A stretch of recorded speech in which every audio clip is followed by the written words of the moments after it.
Hi, I'm John Herzer. I'm at Embry-Riddle Aeronautical University studying the Masters of Leadership.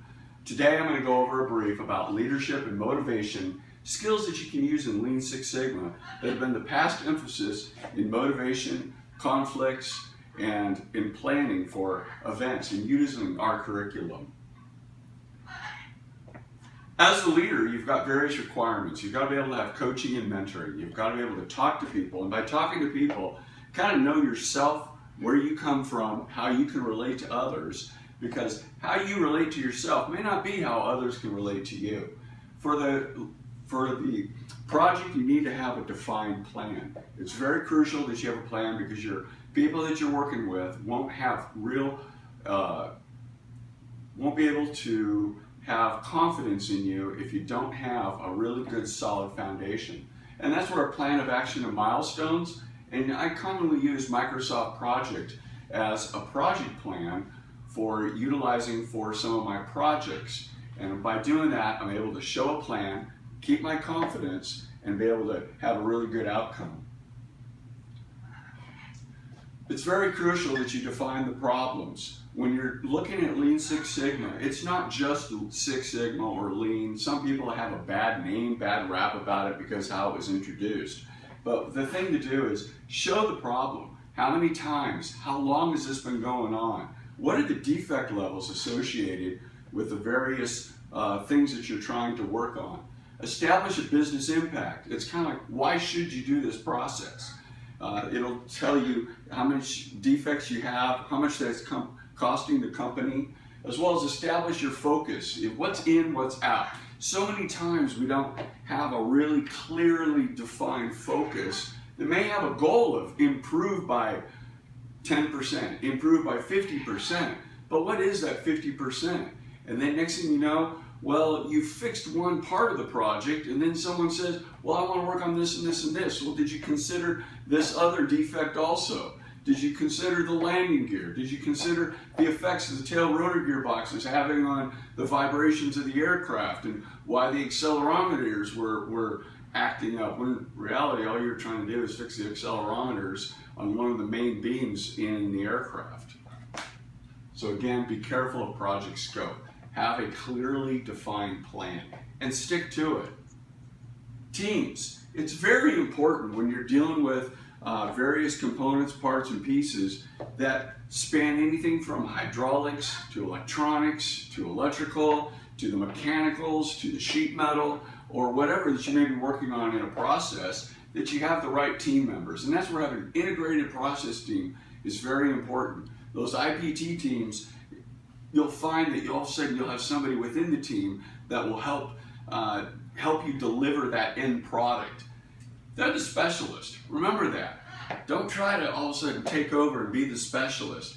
Lead the team. Keep the process flowing, but let that IPT team be the ones that drive it to the end. And tell them, don't be afraid to work outside the box. Many times we get stuck in just one way of problem solving, and we look at an A and a B, and then it comes into a conflict between the two. Step outside that box. Look at the C options, the D options. Well, what if this doesn't work? Well, let's try this, this, and this. And remember that the stranger the people sometimes you can have on the team is better for a successful project. Leadership and events. It's very important that you have a baseline, a baseline, a baseline. I can't emphasize a baseline enough because so many times we make improvements, but we didn't capture the baseline. And without that baseline, you really can't determine if you're making a financial impact or if you're making a delivery impact or if the actual defects for what you're trying to solve can come down. Establish 6 weeks of prep time from the journey. During that time, you're going to do some process observations. You're going to look at the tools, the parts, and materials that the people are working with. Look at their workstations. Look at where the product moves throughout the plant or through the process and make note of that. And then allow the data to make your decisions about what might be the best option for problem solving. And then use those Lean Six Sigma tools, Ishikawas, spaghetti diagrams. Even for a paper transactional process, a Ishikawa can show the route at which something moves. It may be from one computer terminal to another computer terminal, to a fax machine, to a copier, to a scanner, and then back into a computer.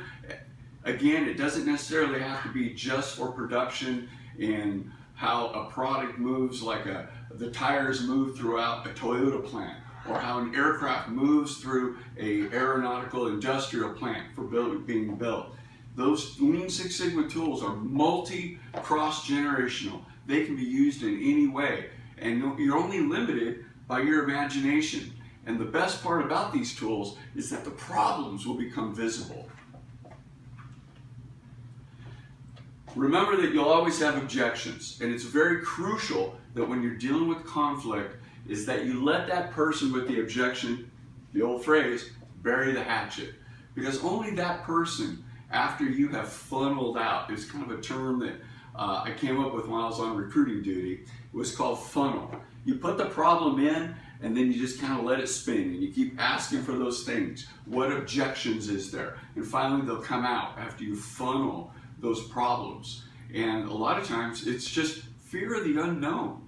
Not sure if the problem is actually going to be corrected. So many times people will come to me and say, I got this problem, but my boss won't let me do it because they're not going to approve of it. Well, that's where, again, use those lean tools, spaghetti diagrams, process maps, data and baseline to be able to show the problem so that the people aren't being attacked, but you're showing a way to be able to attack that process. And again, the various funnel methods is the people, the process, and materials of things that go into that funnel for finding the solutions. Okay, technical difficulties. Next, motivation. Motivating your team members is so important, especially when it's something more than a yellow belt project where it's kind of a do it. An individual came up with a better way of doing something. He may have said, you know, we're spending a lot of time walking back and forth to gather hardware to work on one portion of the aircraft. So what he did was he came up with a cart. He had all of his materials on the cart, and then he labeled them all so that he's ISO 9110B compliant, as well as quality says that there's no gear adrift or any FOD that could happen. And he has them all bagged, tagged, labeled on his cart with little drawers. And it was just a project. We save about 4.5 hours per 4.5 hours for each aircraft being built. But again, he was having that, well, I don't know, my boss probably isn't going to let me help. Well, what I told him is, even if you would just improve by 5% or 3%, it's still better than where you were, and you're able to lower that process time, be able to put out a quality product, and be able to show that we're doing things to make strides for improving the products that we put out to the customer. And remember, we were at zero, and you always start with a big unknown problem. If you had a solution for every problem, then you wouldn't have a project. And again, always have data.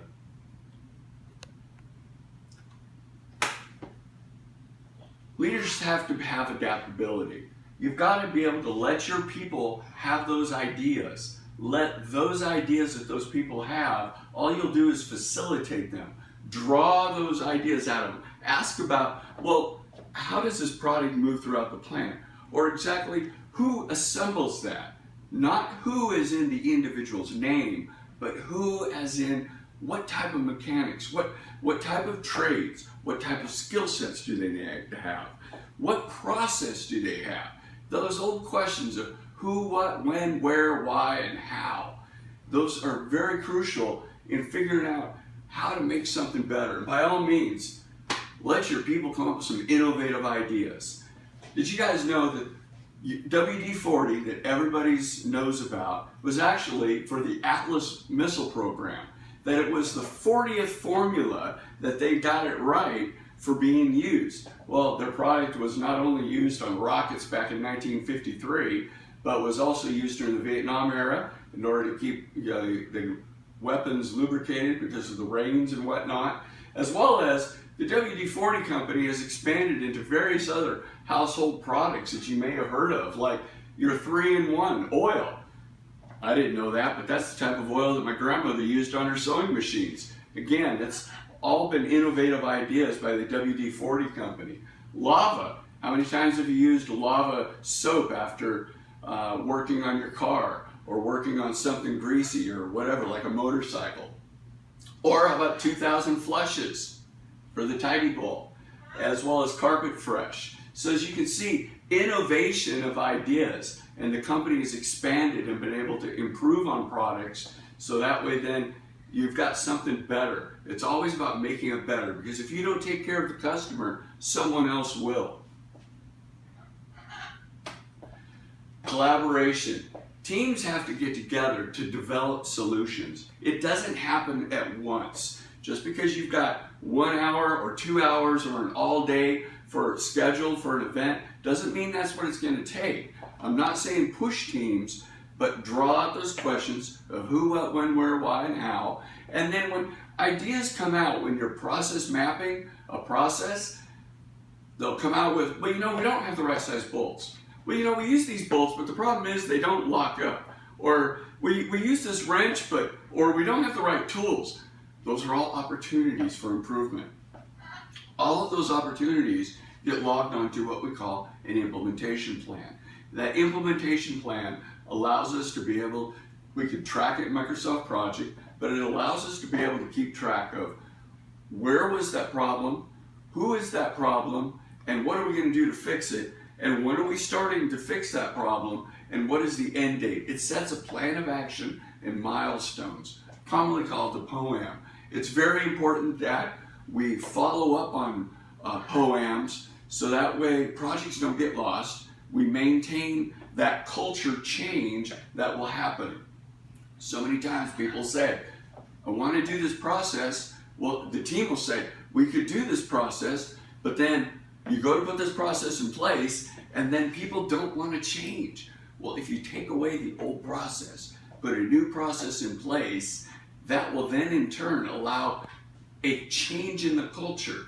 They will either adapt, or they will get on the bus and be with us, or else they're going to get off the bus and go ride another bus that probably isn't where we are. So again, change the process. It will change the culture. So in conclusion, I talked about a Lean Six Sigma tool set. I talked about Ishikawa's. I talked about spaghetti diagrams. I talked a little bit about, about the root cause analysis of wondering why things happen. And it's very important that you do that you drill down. As well as I talked about when you have problems and confrontation, does it create flow? When that product is moving about, is it what the customer is willing to pay for? Are we adding cost when it really doesn't need to be added, and it will still give the same end result? As well as, does it create value? Is what we're doing, does it add value? Is it value added to that product? Focus on the process, even if it is the people. Because again, when you put that new process in place for the change, you're not going to be able to go back to the old way of doing things. The company, the organizations will move forward. And changing the process, like I said,